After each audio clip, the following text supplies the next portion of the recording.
moi, le bol d'or, ça représente, c'est une course assez typique, et mythique du lac, surtout parce que depuis tout petit, je voyais mon père et mon oncle partir sur cette course au début, donc on la suivait en bateau moteur, donc j'avais toujours envie de la faire. Et ma maman ne m'a pas laissé avant que j'aie 12 ans pour pouvoir y aller.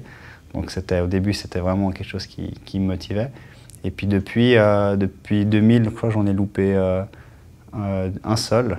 Donc ça en fait pas beaucoup, mais c'est vraiment une course qui est vraiment au plein cœur de la saison, et c'est quelque chose de très important du reste pour les championnats ici, et puis surtout pour la voile lémanique. Ouais.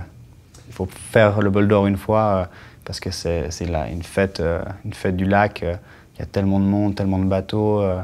L'ambiance sur les pontons depuis le mercredi jusqu'au lundi soir, c'est quelque chose vraiment à vivre une fois dans sa vie. Je dirais que c'est comme un festival de musique lémanique, donc c'est vraiment quelque chose, une grosse fête du lac. Ouais. Quand on passe la ligne d'arrivée, vraiment le moment de fierté, quand on la passe en tant que vainqueur, c'est un gros soulagement aussi, parce que des fois on se dit, la course, elle est presque gagnée, si on a suffisamment d'avance, mais on se dit toujours il y a quelque chose qui va arriver, on peut casser le mât, on peut casser la drisse de grand voile. Je me souviens de la première fois que j'ai gagné le bol d'or avec Real Team, en fait, Real Stone.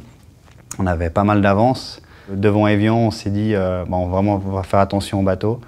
Et là, on s'est dit, on va prendre un riz. Et au moment donné, on a dit, on renlève le riz pour repartir. Et en fait, on a eu un énorme souci de grand voile. Et à un moment donné, on avait deux choix. C'est soit on forçait pour essayer de la remettre en haut du mât, ou soit on devait arrêter. Donc on a choisi l'option de voir si ça passait. Soit ça casse, soit ça passe. Et puis justement, on a arraché la moitié de la grand voile, mais elle s'est remise en haut du mât et on a pu finir la course. Des moments de difficulté, il y en a dans tous les bols d'or, des mauvais choix tactiques ou stratégiques. Et puis des fois, je dirais dans le bol d'or, il y a aussi une grosse part de chance aussi, parce qu'on ne peut pas tout prévoir. Et tout le monde est assez malin sur ce lac. Donc, tout le monde prend un peu des options particulières, mais des fois ça paye plutôt pour les autres que pour nous, je dirais. Mais c'est assez frustrant, mais c'est pour ça qu'on aime cette course et on revient chaque année la refaire. Ouais. C'est là où, étant jeune aussi, on a la possibilité de revoir tous les grands marins venus de France, particulièrement Loïc Perron, Alain Gauthier, Michel Desjoyaux. Toutes ces personnes-là sont vraiment venues, je dirais, naviguer sur le lac Léman depuis très longtemps. Et c'est là où j'ai pu les rencontrer la première fois. Et après, dans le temps, j'ai pu naviguer contre eux ou avec eux. Donc ça, c'était vraiment, je pense, aussi dû au fait qu'ils soient venus au bol d'or. Ouais.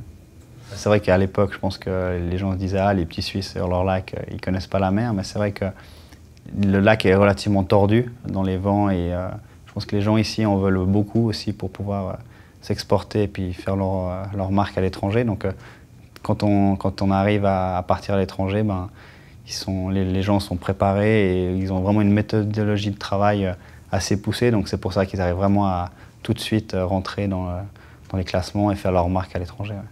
Ma préférée, c'était en 2011. En fait, on a fait le bol d'or, c'est un bol d'or en sud-ouest où j'ai fait 3e.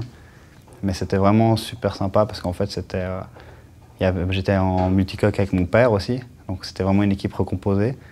Et puis on a fait 3e. C'était un bol d'or magnifique parce qu'on n'était que 3 bateaux tout le long du bol d'or. Et on n'a vu personne d'autre de toute la journée. Donc ça, c'est vraiment quelque chose de génial. Et puis vraiment, celui de l'année passée, en 2017, quand on gagne avec Alinghi, ça c'était quelque chose de vraiment, que j'ai vraiment apprécié énormément. Ouais. C'était tendu jusqu'à la fin avec les 10-4, ouais. C'était vraiment sympa.